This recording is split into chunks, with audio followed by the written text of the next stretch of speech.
What's up, YouTube? As a music producer, do you ever feel stuck? This could mean in your entire music production journey, or on a more macro level, you often get stuck on particular tracks and you don't really know how to progress further. So today I want to share a couple of more philosophical ideas that helped me along my journey of music production, and hopefully they will help you get unstuck. Anyway, let's dive in and have a look. So the first idea I want to talk about is learning when to kill your baby. So this sounds a little bit grim, but hear me out. So I guess the idea that I want to outline with this is, often when we're producing tracks, we get very attached to the amount of work that we put into the tracks and not necessarily the artistic value or the musical value that the listener would get from the track. One example is we could spend months crafting the perfect kick and bass and the perfect lead line, and maybe they just don't gel together to make a good track. So the idea is learning when to scrap the idea and start fresh, or learning when to take from what you have and remove all of the bad parts. So I want to show you a couple of ideas that make this process a little bit easier, how we could potentially move forward with production and not lose all of the work that we've put in. So I've got a track here that I'm happy with quite a few of the elements, but I feel like parts of it could be much better. So let me show you what we're dealing with over here so far.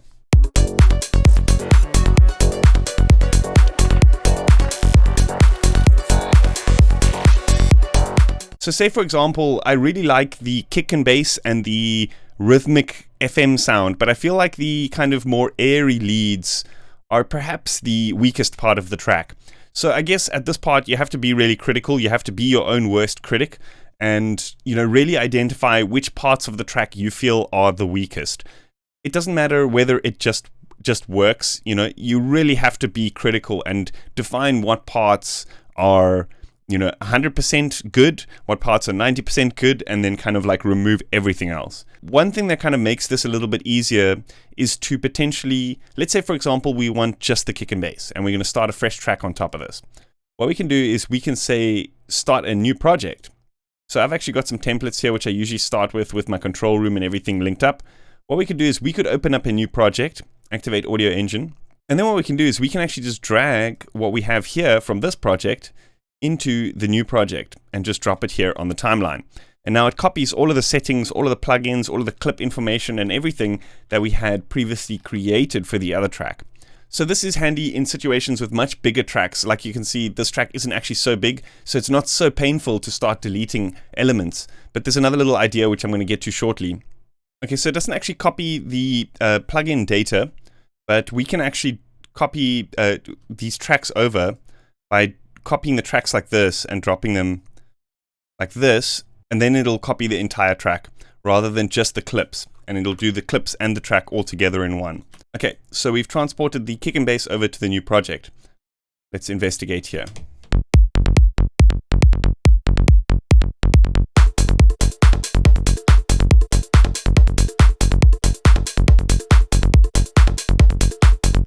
So immediately just listening to it now with like a fresh track, without any of these other elements involved, I'm already getting so many ideas as to how I can progress further. With this track, I was kind of feeling a little bit stuck because there was already too much stuff in there. I didn't really know where to go with it. So what we can do here is we can start adding new elements, new sounds on top of this and just start experimenting with some themes.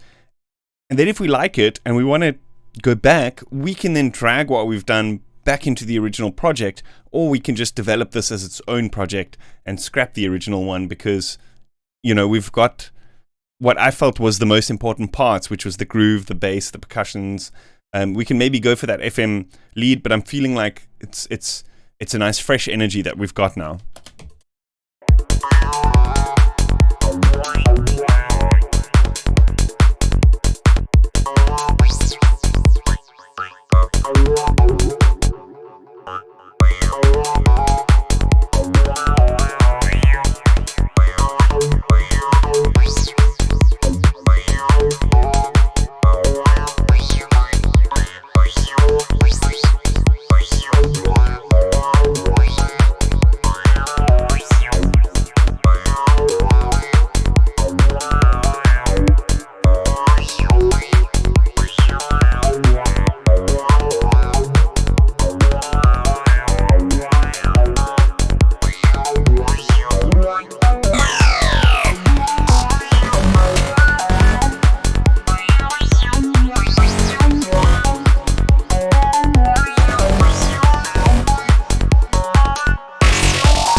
Okay, so now say for example we like this, but we don't want to, we want to take it back to the other track that we made because we want to use it as like a part B.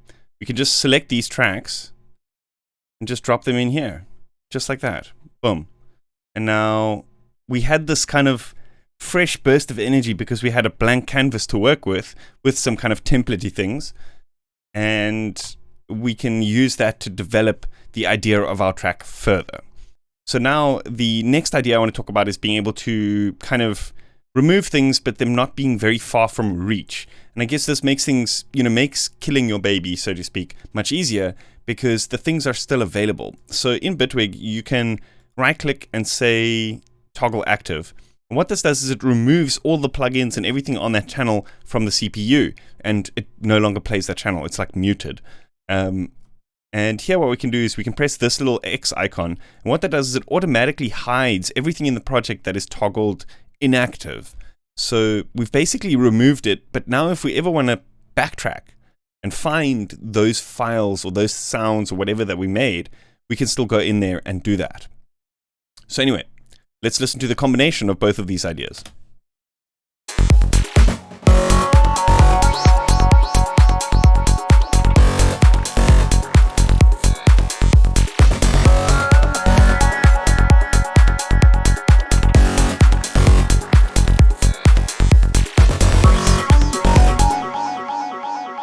So now, say for example, we oopsied. We didn't want to actually remove those synths. We maybe just want to remove a couple of them, like maybe just the Atmos things. We can do that.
Okay, next I want to talk about the idea of a project stock take.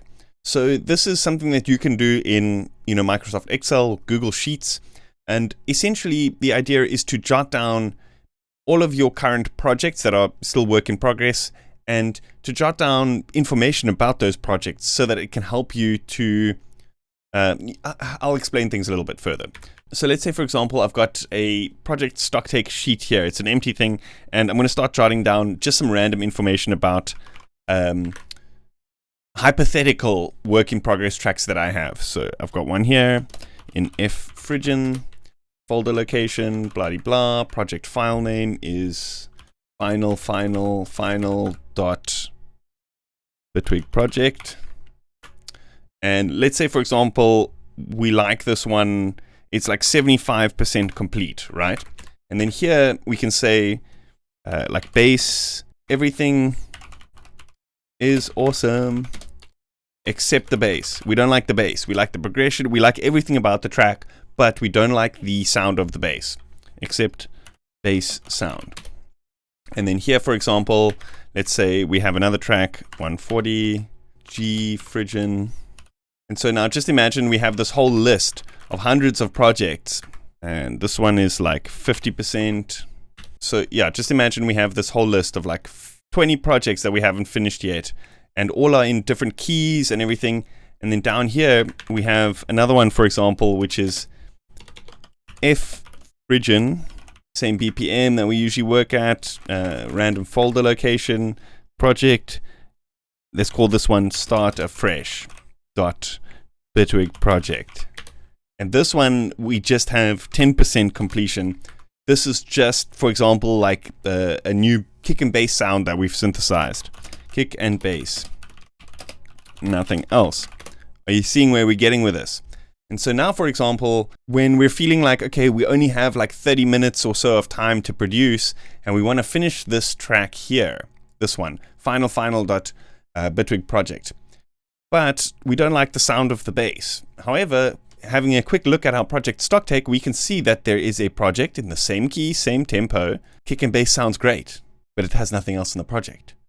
So now what we can do is we can merge these two projects by literally just taking the kick and bass from the one and dragging it in and seeing if it works in the other one. Chances are, if it's in the same key, in the same tempo, it's going to work. That at least saves you a whole lot of work from synthesizing another kick from scratch. Also, on the flip side of it, say for example we're feeling creative and we've got time and we want to sit and actually synthesize a kick and bass from scratch, or we want to do a particular thing in sound design. Say for example we want to write a lead line. Then we can go to this project because we can see here we've got a nice sounding kick and bass to start with, and we can just dive in there and start writing a lead line. Or we want to make a kick and bass, and we see here this project needs a kick and bass. So the idea of the project stock take is to save you time when you sit down in your studio and want to start music production, so that you don't have to actually start opening all of those projects and listening through each project and trying to figure out where you actually want to start work. Because I figured out that a lot of momentum, a lot of creative momentum is dulled further and further the more you're trying to find a footing to get off on. This is going to bring me to the last point, which I'm going to get to a little bit later on, but just hear me out. So this brings me to my next point, which is time management, probably the most important thing about music production. I think a lot of people, misunderstand how much time goes into producing a track, because, for example, sometimes they see people online creating a track in 2-3 hours, or sometimes people say that it takes them months and months and months of tracks, months and months and months of work creating a track. But I guess it's all relative to how well you work, how smart you work. And stuff like the project stock take and these kinds of ideas are going to be able to speed up the process so that when you hit the ground running. So back to the point I was trying to make a little bit earlier about the fact that our kind of creative momentum is dulled the more we sit trying to find a kind of footing to start off on. I think a lot of the time, the whole creative process is just about making the decision to get stuck in, to just sit down and start working and get stuck in, and just force yourself to at least work for 5 minutes. And when you look at the time, you're going to see at least 30 minutes or an hour has passed. So do it now, actually. Just close this video right now and get stuck in. Start making a project stock take, finish that project that you're working on, just get stuck in. Just challenge yourself that you work for at least 5 minutes. The rest will flow, hopefully. Let me know. So that's about it for today. I hope you guys enjoyed that. Bit more of a philosophical thing for today rather than a tutorial, but hopefully there's some good information there that you guys can learn from. Let me know if you want more of this kind of video in the future, and I'll see you guys next time. Don't forget to hit that like button and subscribe to my channel for more. I will see you guys next time. Cheers.